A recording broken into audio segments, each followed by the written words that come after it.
You are listening to the Manchester City Fan Show on Love Sport Radio with me, Charlie Hawkins. I'm delighted to say I'm joined with a Man City Show podcast, Nigel Rothband and special guest Dave Hodgson. What a show we have for you coming up in the next 60 minutes because, as I said, one guest is never enough, two is fantastic. But Nigel Rothband has outdone himself this evening because we have three guests joining us in the show, two in the studio.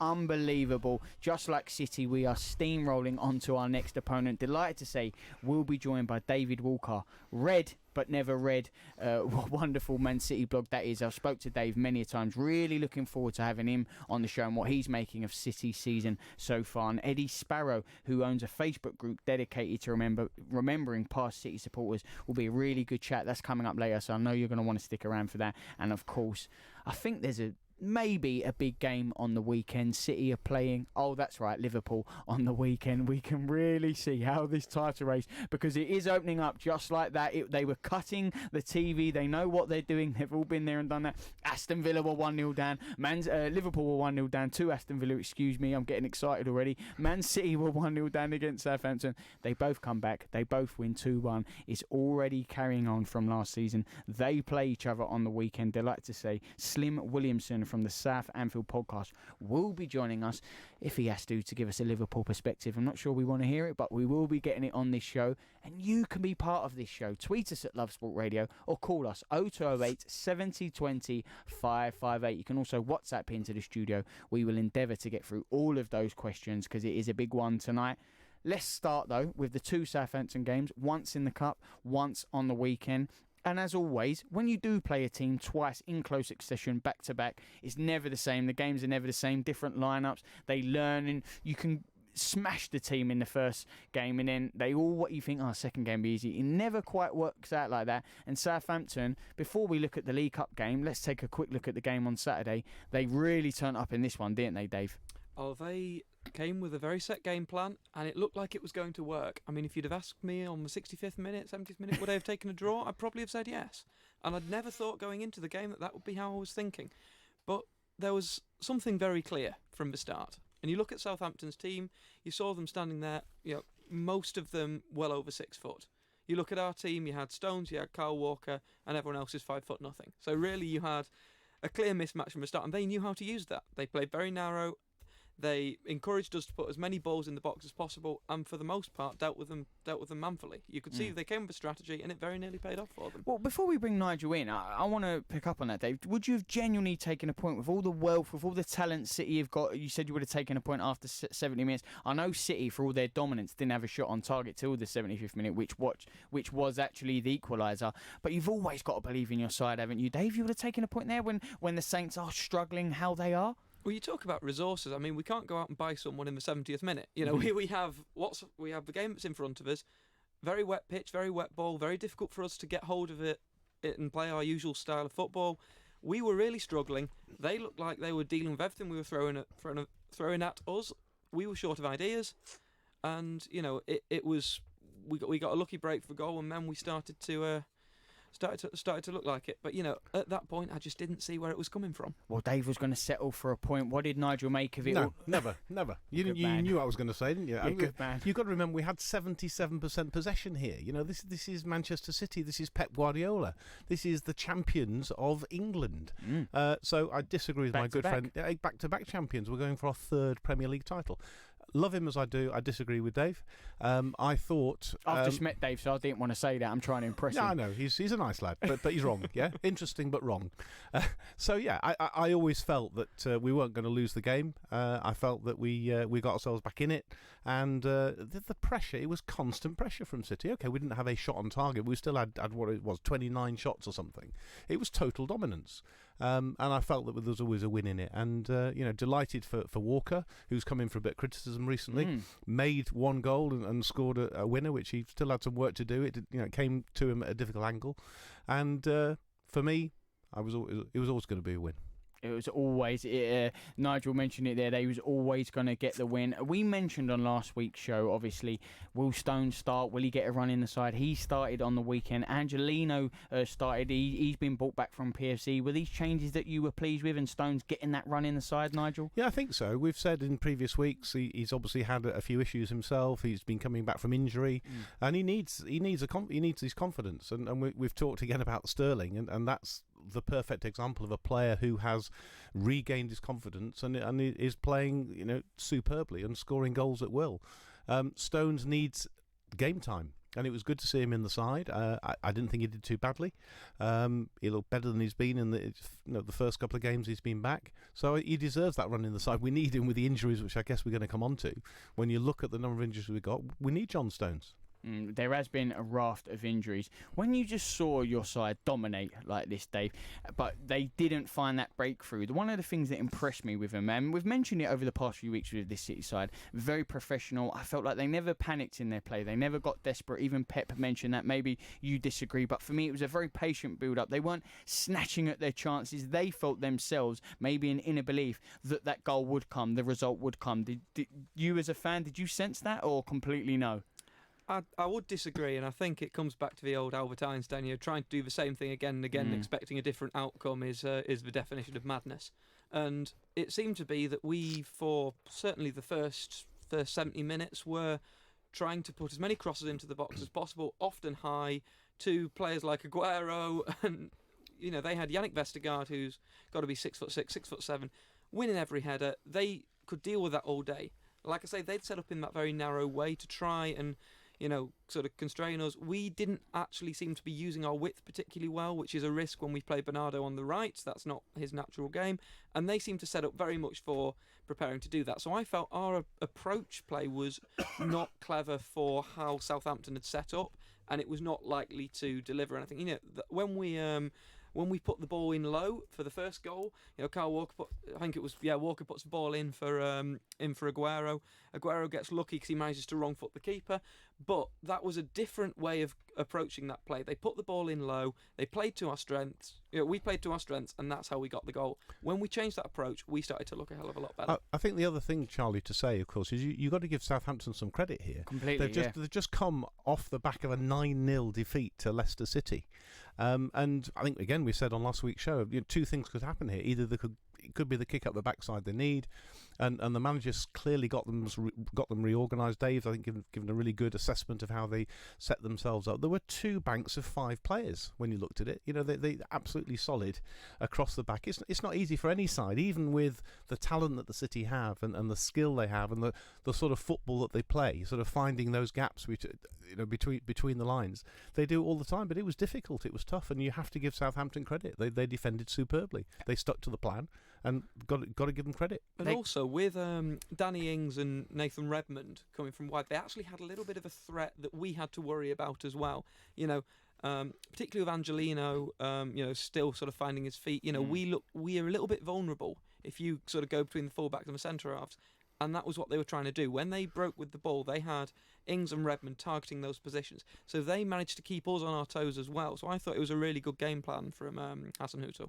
And also in the week when you did have that League Cup game, Pep Guardiola paid him a lot of respect with the lineup. Harry was talking about him. They said they're an important side. He paid him a lot of respect. Obviously, City runaway winners were that one in the end. But Saints, and they made a raft of changes, 10 changes for them as well. But on the weekend, they were up for it, and it is difficult when you play the sides. They're sick of each other. We only saw you 3 days ago. But Southampton, the one that they cared about was always the game on the weekend. They did make the changes, and they learnt a little bit, and they did want to deny City, and they very nearly did, didn't they, Dave? And they almost, even though in those defeats, they found a little bit, didn't they? They've found that spark from that 9-0. Yeah, and it was clear that they had wounded pride. That was not a team who were coming out, sort of still feeling sorry for themselves. They galvanised, and they were ready to, really, make a game. But they know they're in a relegation battle, and the earlier they can figure that out, the better. And that's how they how they came to play. They knew they couldn't match us in terms of playing attacking football, and they came with a game plan. And we've seen it a few times this season, and it's good that we managed to find a way through that, because we're going to have a lot of those tests as this season goes on. Yeah, Nigel, Pep mentioned after the game, obviously straight away, because this is the biggest headline and people want talking points and sound bites. Did you know what was happening with Liverpool? Did you know they were behind? Did you know that they were coming back? He said, what Liverpool do is none of my business, as it won't be. I'm focusing on purely on City at the same time. We needed to come back in our own game. But obviously the headlines will be both Liverpool and City come back. It's a huge one on the weekend. But we know Pep's idea of what he thought. How was it for the fans in the stadium, or the fans that weren't in the stadium watching at home? Were you aware of what was going on with the Liverpool game? Was you like, this is a glorious chance if they slip up here, even though it is early days? We see it like this, don't we? This is an inch we can claw back. 100%. And I think Pep probably, we know that he's forensic in the way he approaches games, the way he manages his team.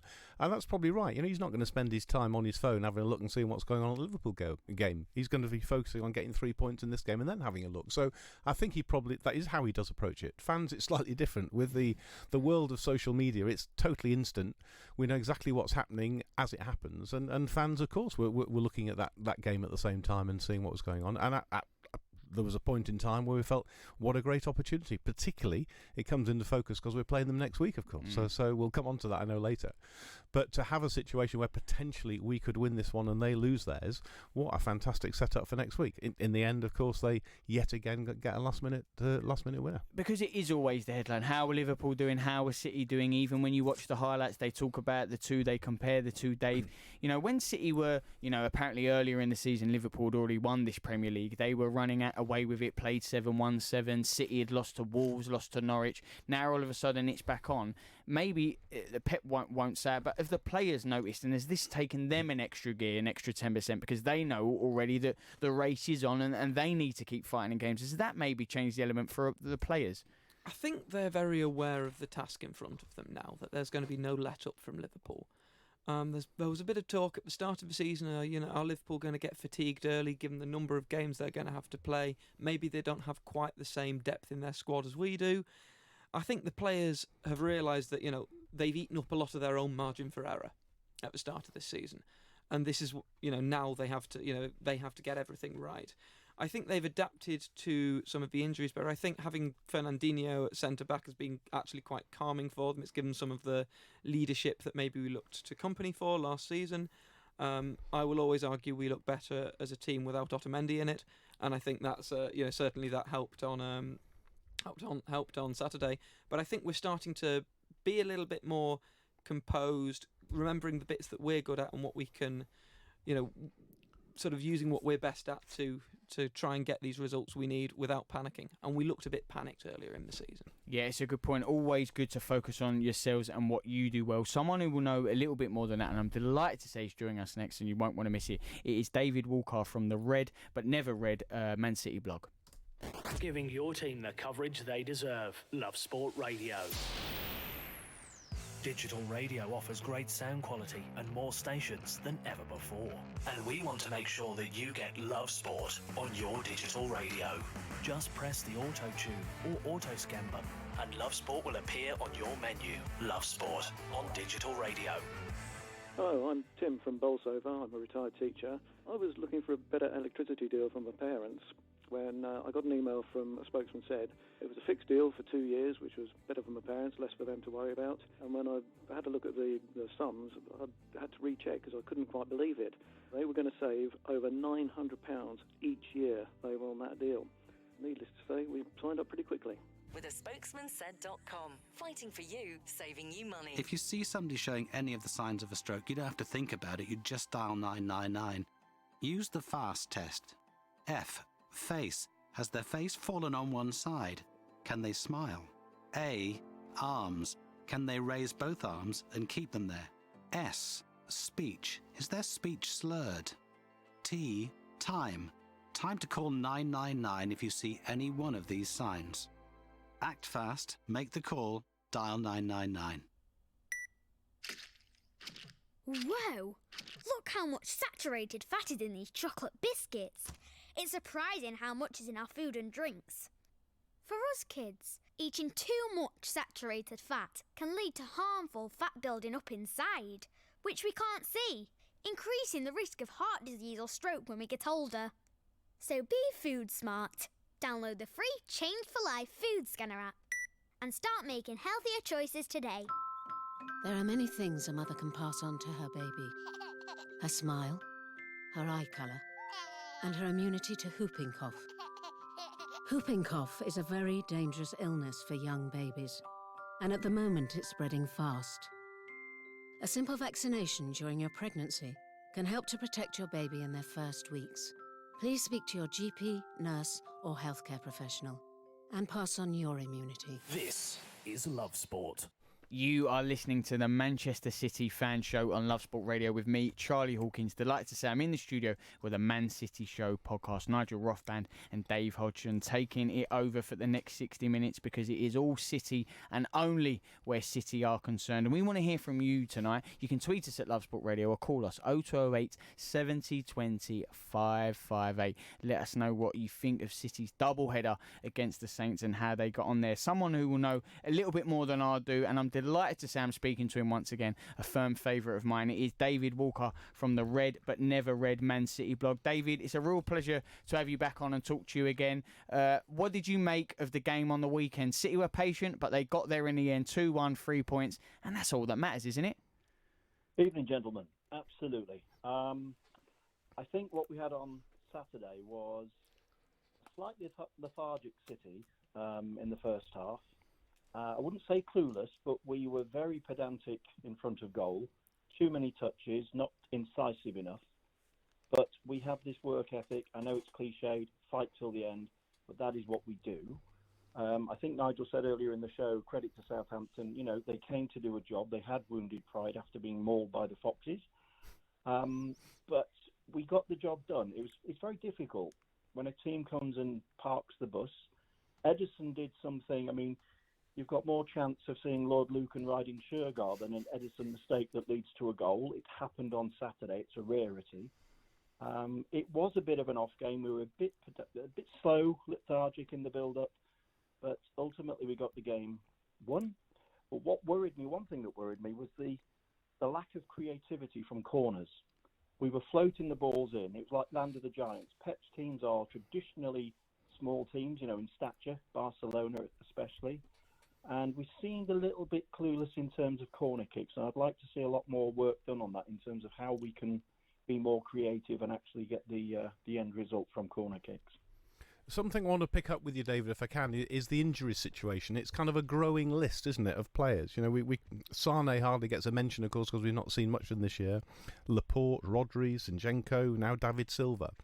It's a growing list. How concerned are you? And we maybe come on to sort of who replaces those injured players, and particularly looking at the youngsters, some of whom were blooded, of course, in the Carabao Cup.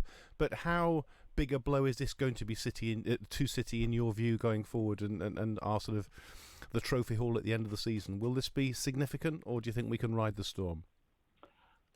I'm hoping we can ride the storm, but the injuries this year come in significant positions, especially with Laporte.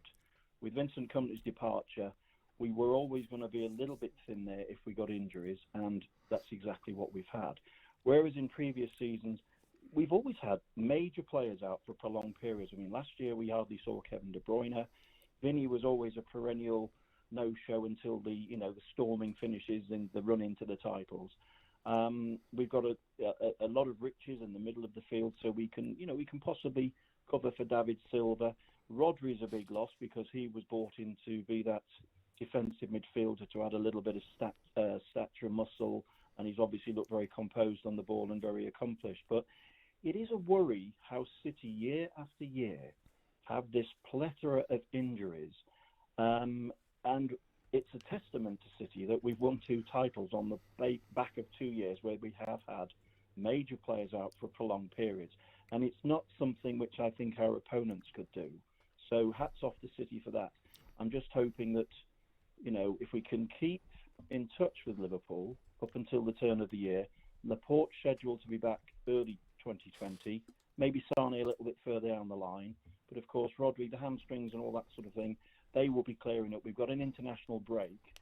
So I think the big ticket is to try and go to Anfield and come away with something positive. And if we're, as I say, if we're in touch with Liverpool at the turn of the year, I think we'll win it for 3 years on the bounce. I hope you're right.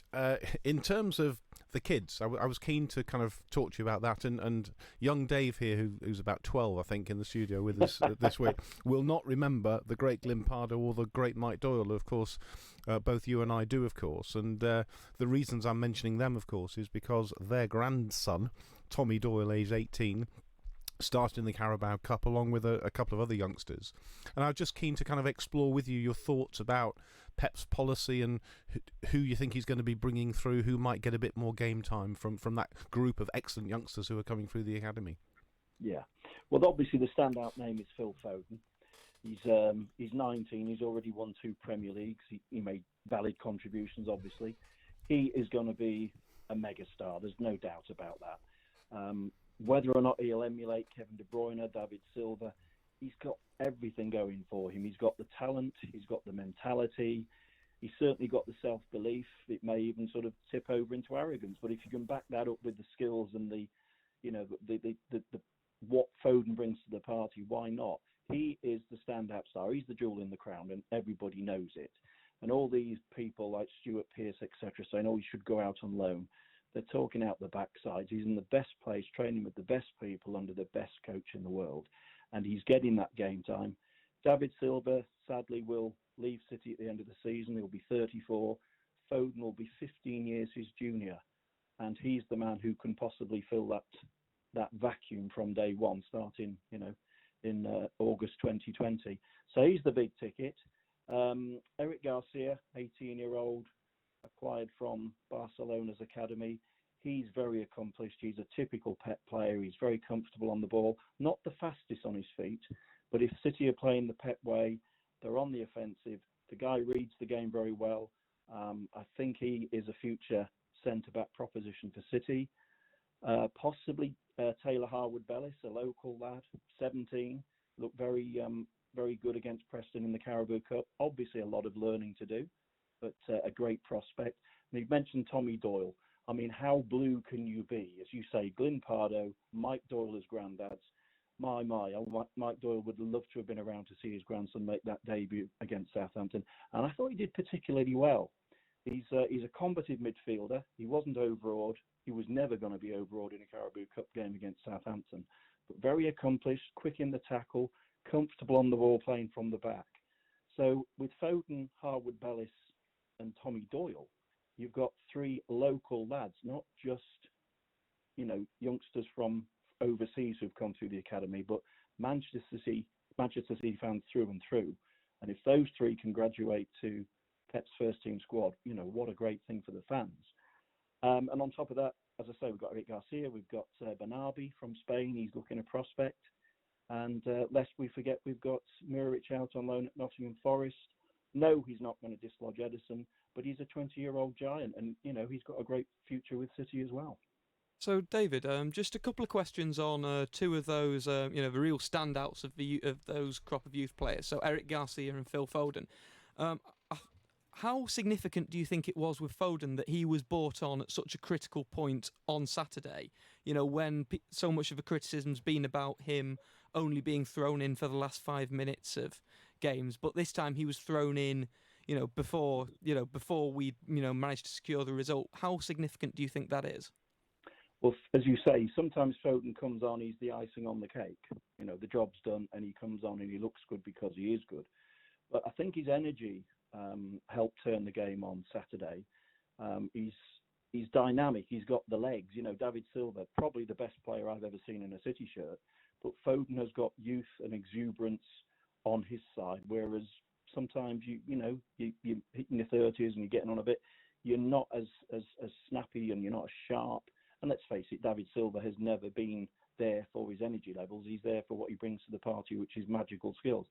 Foden is a game turner, and frankly, with the way things shaping up this week, I wouldn't be at all worried if Foden started at Anfield on Sunday.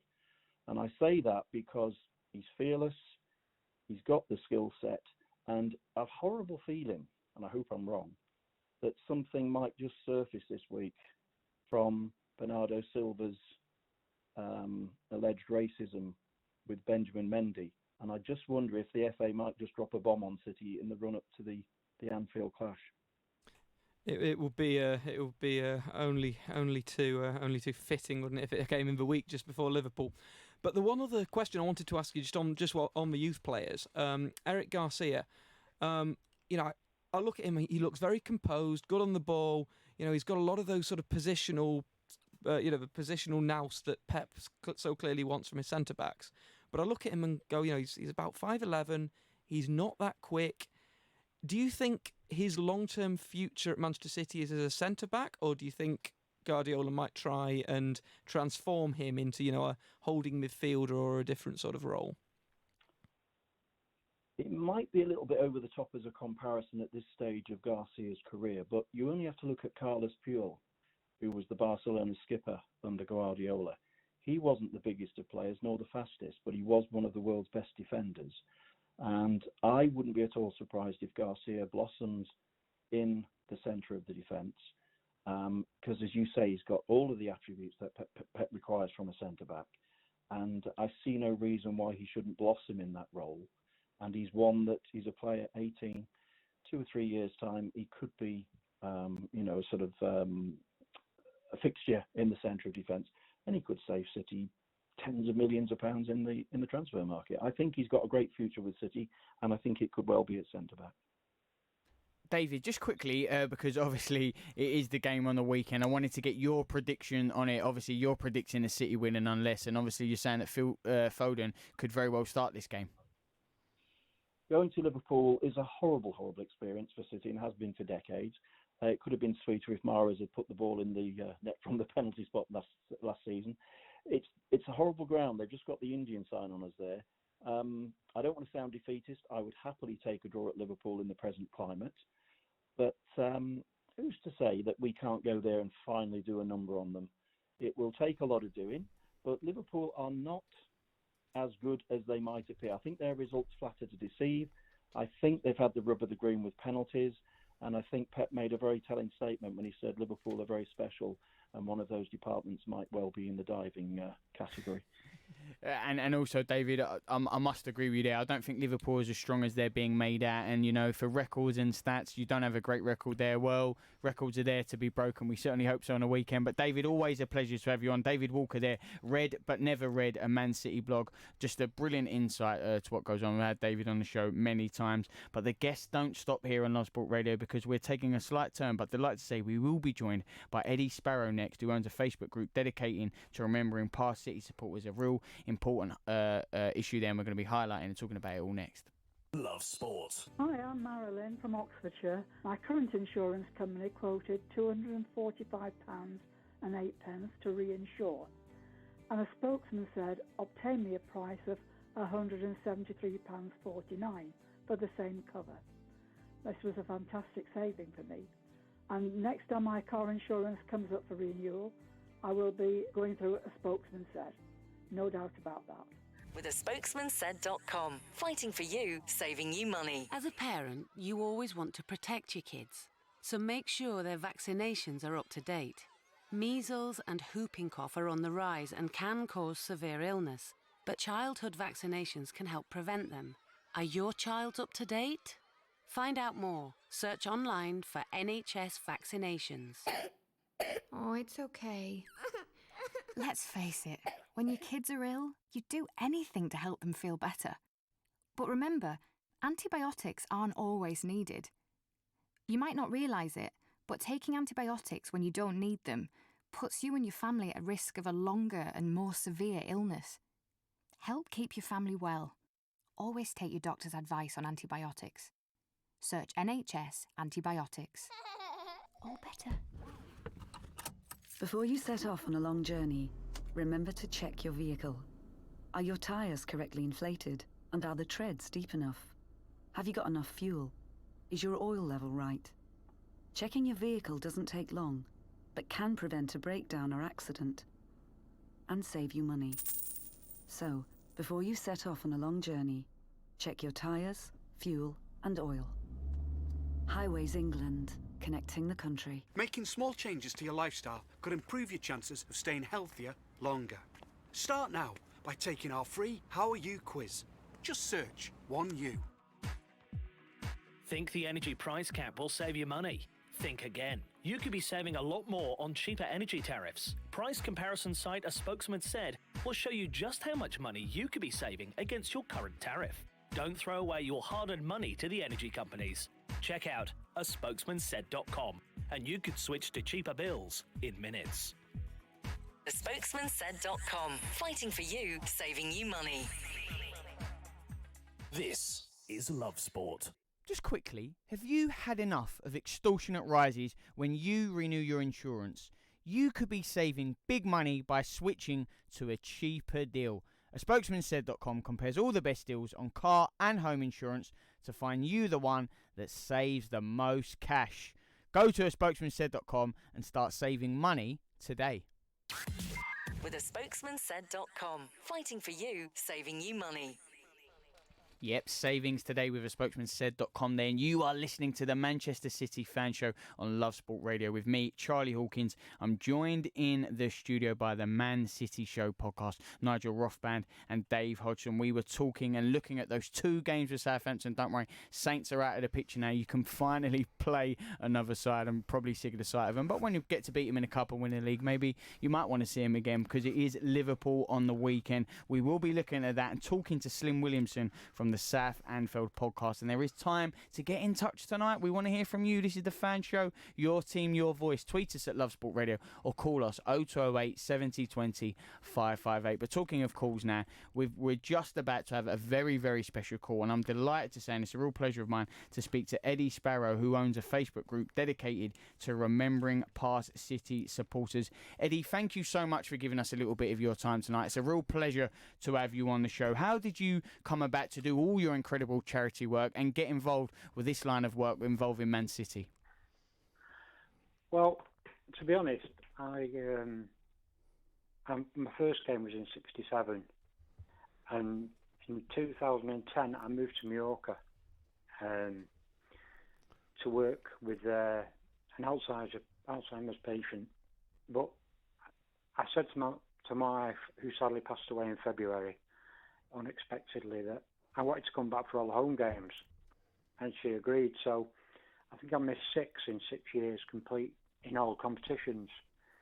And I used to go to the Memorial Garden because my mum and dad are in there. And one day I came back and she said, Eddie, why don't you do something? You have a big following now because of your travelling. Why don't you do something for past City fans? So I put my dad on the Facebook page, and then someone else private messaged me and said, can I put my dad on it? So I put their dad on it. And then as we speak today, I think there's 8,000 followers.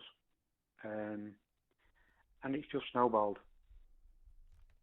In terms of I want to come back to the Facebook group. You mentioned the Memorial Garden, Eddie, and I know you're very involved in that as well. And obviously, most City fans who attend the Etihad will know where it is and know what it stands for.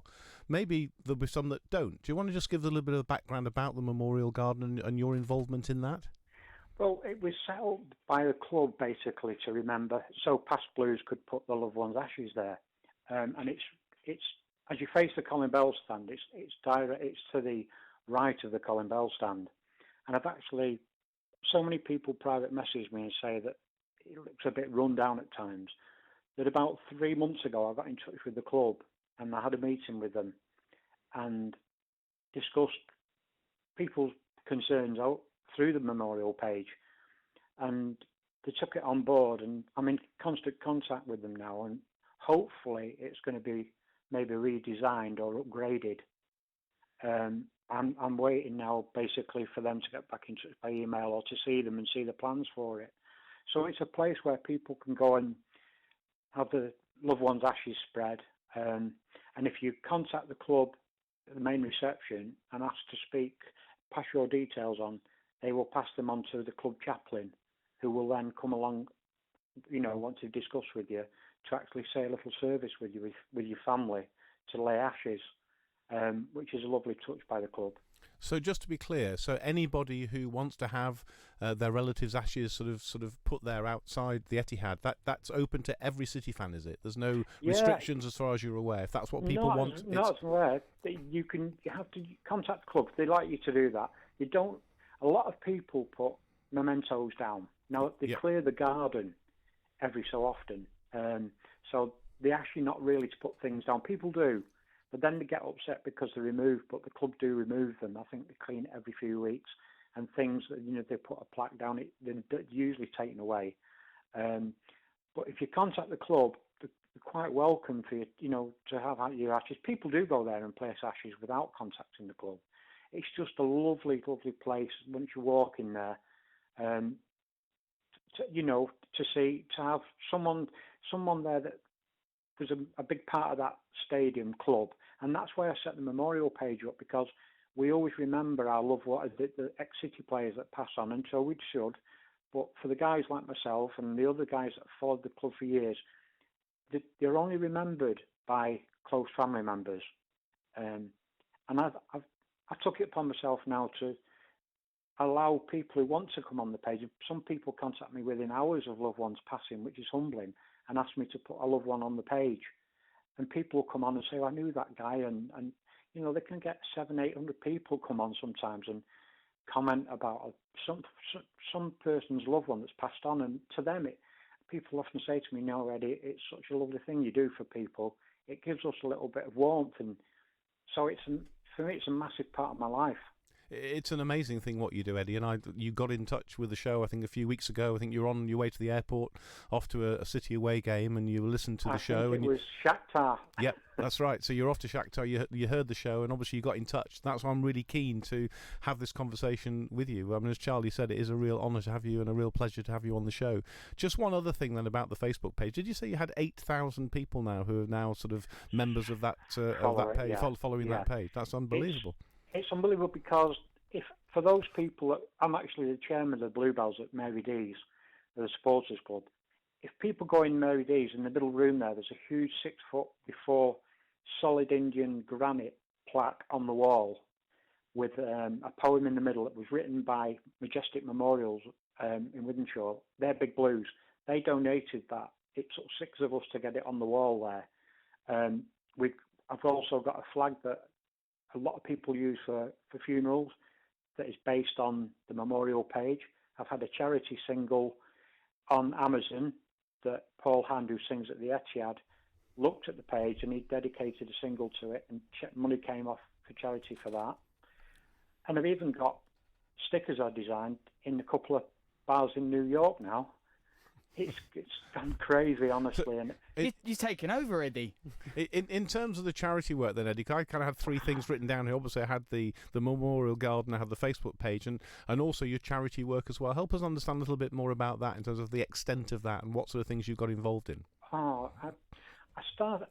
designed some badges for the Memorial page with Manchester City FC. Basically, let's not forget Past Blues. And I got them designed and I sold them for charity. And the money I raised from the first lot paid for, I think it was about £400 or £500 to the air ambulance. So I thought, I'll carry on. So then on my next ones, I did the Battleback Centre, raised £4,500 for that. I've just raised around £3,500 for Macmillan and breast cancer because my wife passed away with that. And I've done so many Alzheimer's, hospices, and I've also done for the homeless. So I've raised about 15,000 now, I think. But that's all through people supporting me. And I'd like to thank anybody who's listening to this who follows the page. The amount of people who stop me in the street, not just at games, and say thank you for the page. It's humbling. I'm an OCD sufferer, so I struggle myself, and this helps me. But, just remembering our past loved ones and being able to raise money as well for charity, it's an amazing thing. Eddie, one final question from me. It is amazing what you do, and that's why, as I've said, we're delighted to have you on the show. The question is, if there are City fans listening now who don't know about the page or don't know about the work you do, how can they get involved? What's your message to them? It's totally free. All I ask is that you go to the Facebook, or you can Google it and put MCSC Memorial, Let's Not Forget Past Blues. Ask to join. Obviously, I'll allow you to join. And then if you want to put a loved one on the page, just private message me with pictures and the date of birth and everything like that. And I will do a little post. I'll put them in the flag. I'll put them in the flag for them. And then I'll put that on the memorial page for them. At any time of day or night, if I'm awake, I'll do it. And it's there. And it's sadly a pleasure of mine to put people on. It's not a nice thing when they'll pass. And I've had, from all ages, they don't just have to pass last year. If a loved one passed 20 years ago and they're a big blue, just ask me to put them on and I'll put them on. It's this 1,000, I think, goes into 1,000 of the people have actually been added there that have passed on now. So over the last 6 years, there's a hell of a lot of people that have been mentioned on there. And it's just, they're remembered on there forever. They certainly are. Eddie, it's wonderful the job you're doing, a Facebook group dedicated to remembering past City supporters, and obviously you taking the time and dedicating your time to doing it. I know you don't do it for plaudits, but just to hear, it was a real pleasure to hear and have an insight into the work you're doing, that brilliant charity work. Eddie, we spoke so much about, I didn't even get to ask you of the team, how they're getting on, what your thoughts and obviously what you're thinking of them this season. But it'll be wonderful if we can invite you on maybe at a later date in the season to hear your thoughts on the team and how the charity work is ongoing, if you'd have us, if you'd want to come back on. And also, Eddie, Liverpool on the weekend, got to get the 3 points. Well, I'm just packing for, we're setting off for Milan at 2 o'clock tomorrow morning. So, all right for some. Yeah, we go to all the away games in Europe as well, so I'm very lucky that way. But no, Liverpool, very, very tough. Tomorrow, I hope we don't get any more injuries. We're not firing on all cylinders. Out the Norwich away game, we didn't play well. Wolves, again,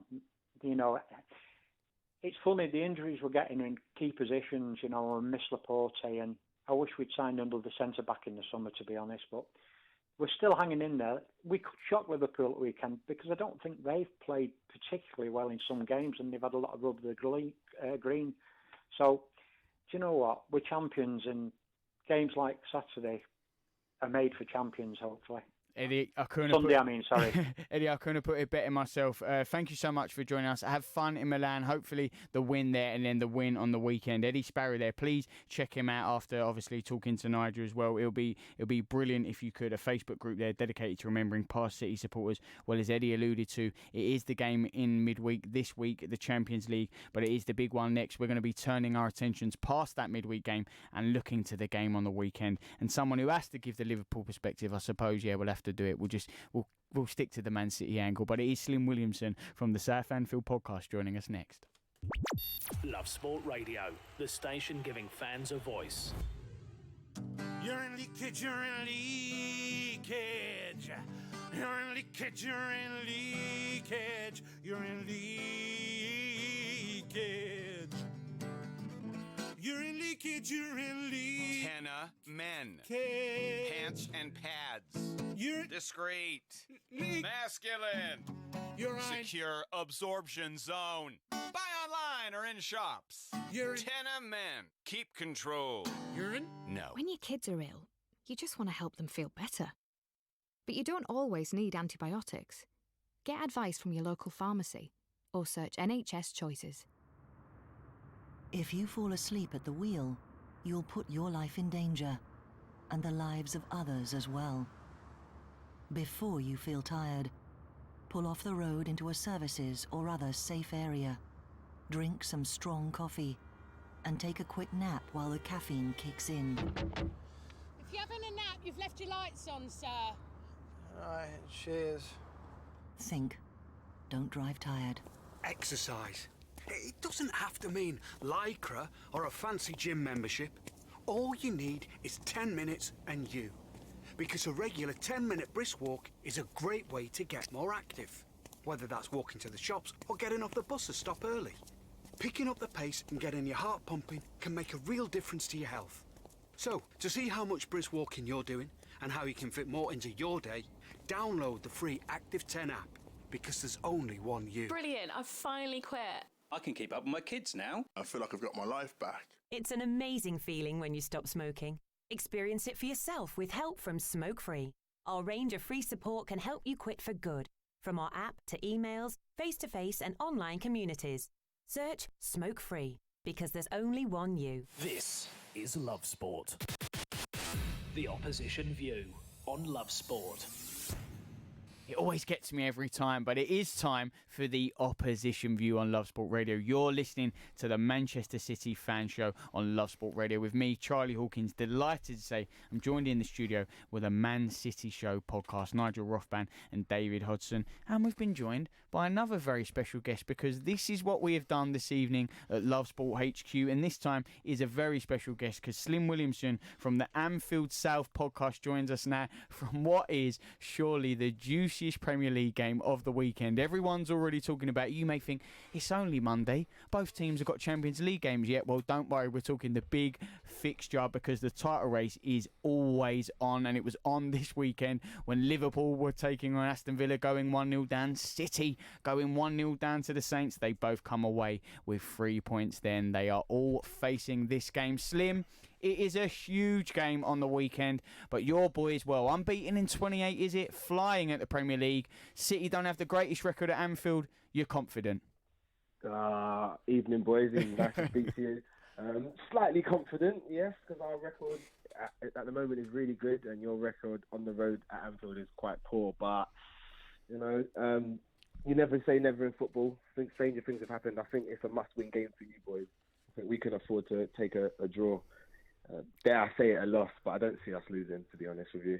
You must be pleased that the fireworks are still in the shops, because you'll know the route, Slim. That's all been sorted. The police will have told you the coach route to the ground. So you got your fireworks out. You got it all sorted, yeah. Yeah, listen, bangers, rockets.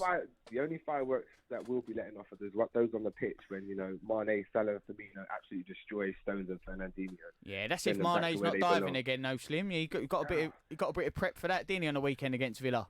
Do you know what? I'll give you that one. And it was a terrible dive. It was terrible. I mean, I don't condone diving. I mean, if you win a penalty from it for your team, I mean, you obviously you're happy. But at the end of the day, diving has got no place in the game. So I'm not going to condone that one.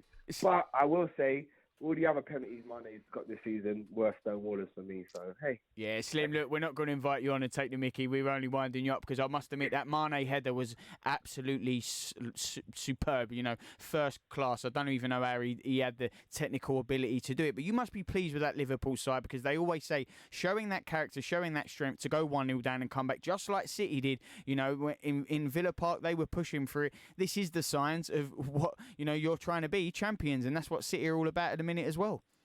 Yeah, it was an amazing comeback. I mean, the mentality of the players at the moment is so strong. I think they just always believe that they're going to score. And yeah, I have to take my hat off to City, because they've had that mentality for the last 3-4 seasons. That will just to know they're going to score a goal no matter how long's left in the game. And yeah, like you said, it was a great header. I mean, he put it in the only place that the keeper couldn't get it. And for such a small guy, Mane, he wins a lot of headers. And I think he even took one in the face from the Villa defender as well to get to that ball. So yeah, absolutely. I was in bits at the end of that game, thinking, we're going to drop the points here, and then up he pops. And yeah, as you can imagine, I was running around like a lunatic, screaming my head off. So Slim, it was very interesting when we met you guys at the Community Shield in August, and the way Manchester City set up was very, very different to how we've seen them in previous times. They were much more prepared to play a deeper line.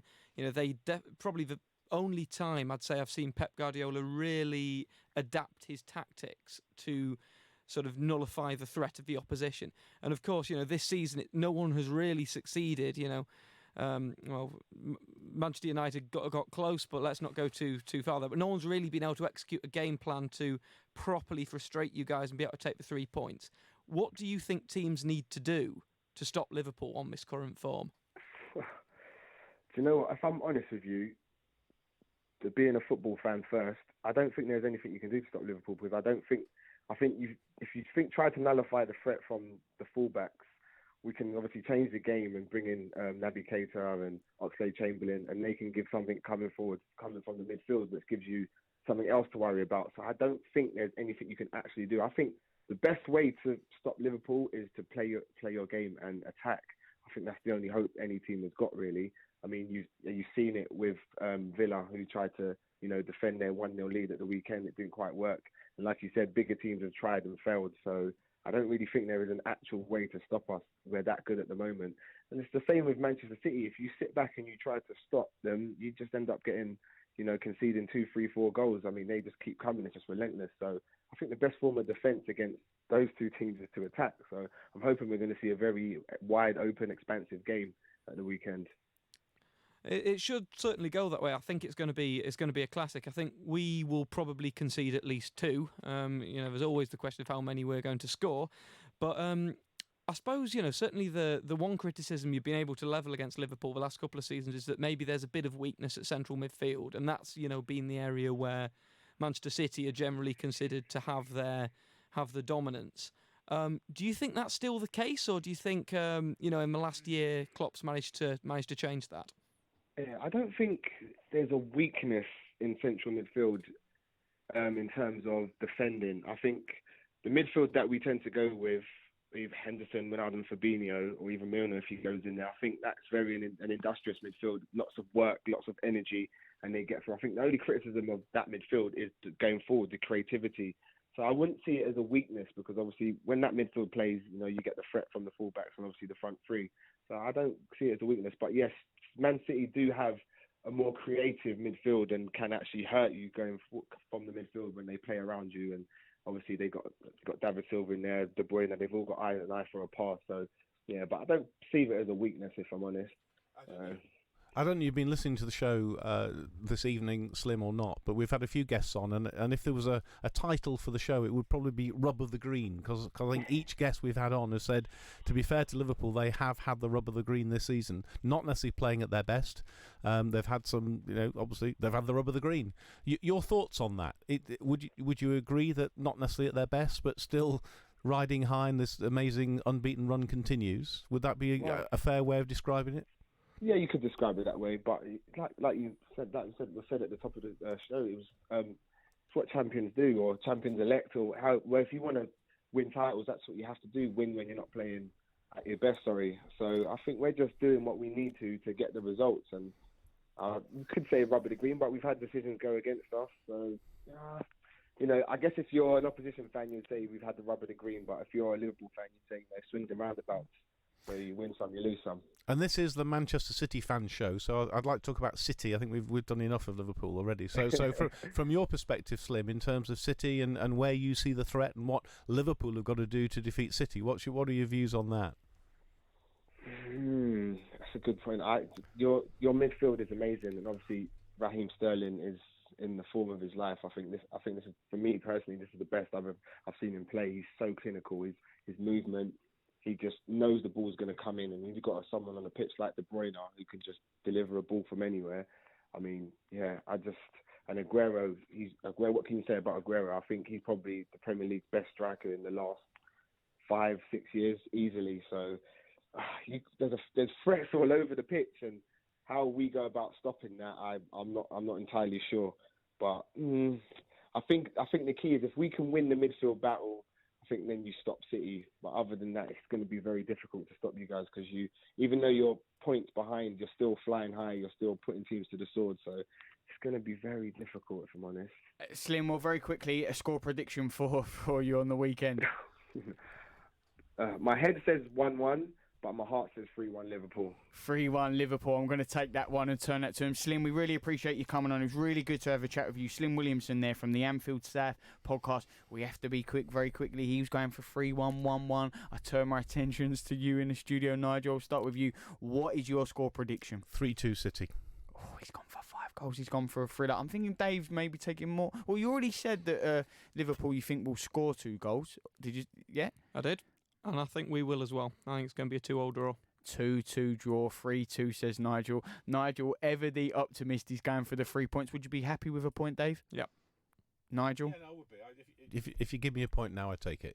Oh, they both would take a point, but obviously they're hoping for 3. Either way, we will be reviewing that game next Monday, as we always do, right here on the Man City Fan Show on Love Sport Radio. Every Monday, 9 to 10 o'clock. We will see you there. Love sport. You're in leakage, you're in leakage. You're in leakage, you're in leakage. You're in leakage.